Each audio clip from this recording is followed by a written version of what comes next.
இன்றைய இறை வார்த்தைகள். நீங்கள் உலகிற்கு ஒளியாயிருக்கிறீர்கள். மத்தேயு எழுதிய தூய நற்செய்தியிலிருந்து வாசகம். பிரிவு 5 இறை வார்த்தைகள் 13 முதல் 16 முடிய.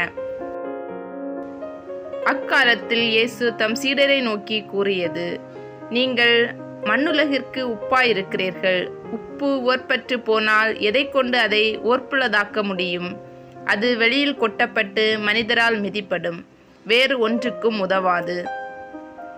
நீங்கள் உலகிற்கு ஒளியாயிருக்கிறீர்கள். மலைமேல் இருக்கும் நகர் மறைவாயிருக்க முடியாது.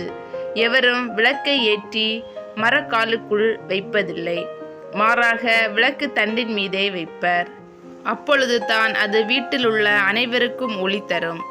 இவ்வாறே உங்கள் ஒளி மனிதர் முன் ஒளிர்க. அப்பொழுது அவர்கள் உங்கள் நற்செயல்களைக் கண்டு உங்கள் விண்ணக தந்தையை போற்றி புகழ்வார்கள். இது ஆண்டவர் வழங்கும் அருள்வாக்கு. இறைவா, உமக்கு நன்றி.